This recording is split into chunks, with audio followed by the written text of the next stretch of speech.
Merci madame. Nous arrivons à une question de monsieur Pierre-Yves Le Borgne auprès du ministre des Affaires étrangères. Merci Madame la Présidente. Madame la Ministre, je souhaite vous interpeller sur les difficultés réelles et croissantes rencontrées par le service public consulaire dans ma circonscription, en Allemagne, en Europe centrale et dans les Balkans.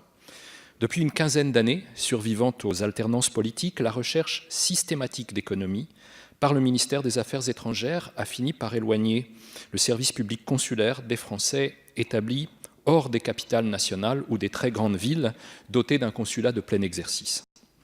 Or, les Français à l'étranger vivent précisément, pour une part importante d'entre eux, à l'écart de ces capitales et de ces grandes villes. Et au cours de ces années passées, l'implantation française elle-même a évolué, se développant par exemple dans des régions dépourvues de présence consulaire immédiate, comme le lac de Constance en Allemagne ou la côte de la mer Adriatique en Croatie et au Monténégro. Les tournées consulaires se sont faites de plus en plus rares.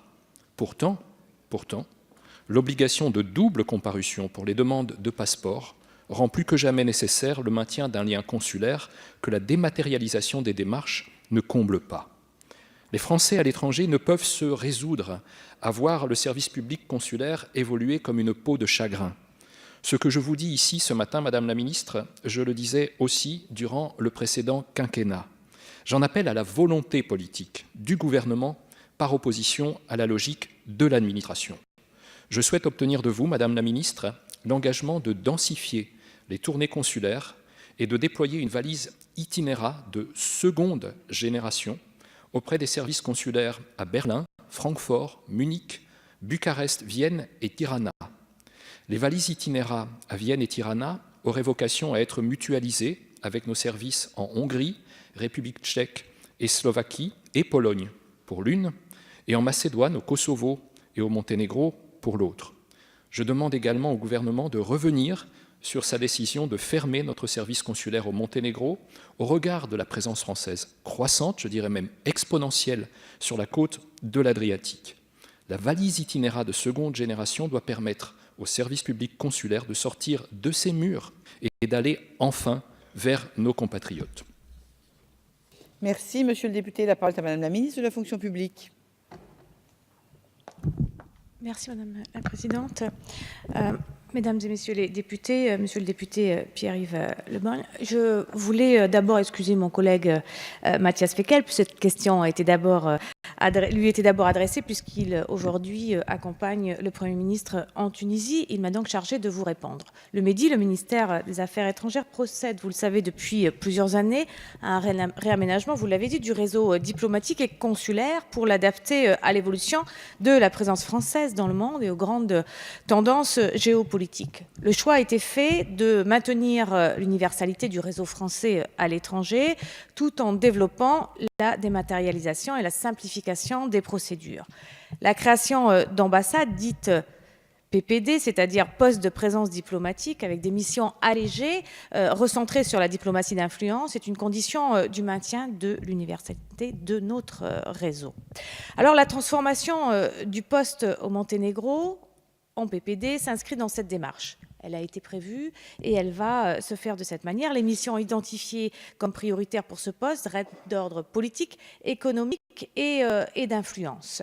Concernant l'activité consulaire, les visas, ainsi que l'état civil et la nationalité sont déjà traités par l'ambassade à Belgrade pour des raisons de proximité légale et linguistique.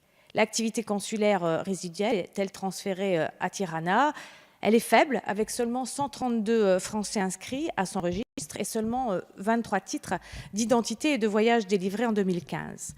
Cette approche a pour but de faciliter l'accès aux démarches administratives à nos ressortissants et de garantir au mieux la gestion des affaires consulaires au Monténégro.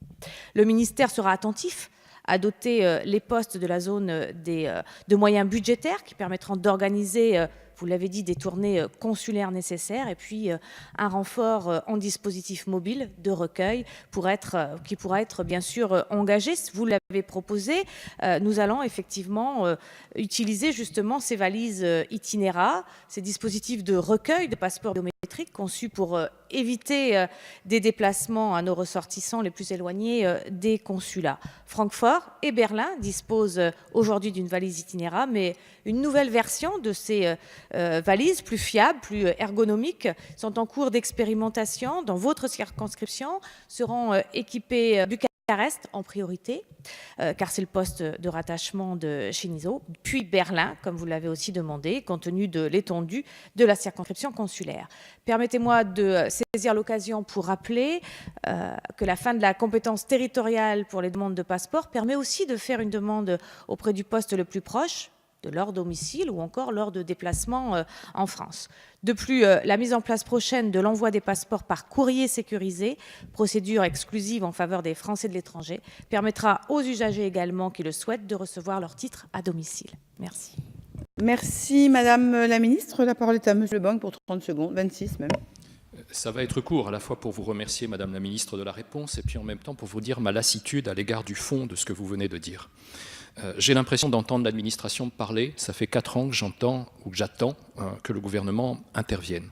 C'est bien de me rappeler les contraintes budgétaires. Je les reconnais, je les vote chaque année dans le budget. Simplement, comprenez qu'il y a des réalités territoriales qui n'épousent pas simplement le fait de me dire d'aller faire le passeport quand on est en France ou lorsqu'on habite à côté d'une frontière. Je vous ai parlé de l'Adriatique. Je n'ai pas l'impression que la France est proche de l'Adriatique. Je vous rappelle également qu'il est très difficile de se déplacer dans certaines régions de cette zone. Tout ça pour vous dire, Madame la Ministre, qu'il y a là une forme de frustration pour le député que je suis, d'attendre du gouvernement depuis 4 ans et demi une intervention politique et d'avoir simplement en retour des propos administratifs. Je ne m'y résous pas et je continuerai à le demander. Merci Monsieur le député. Nous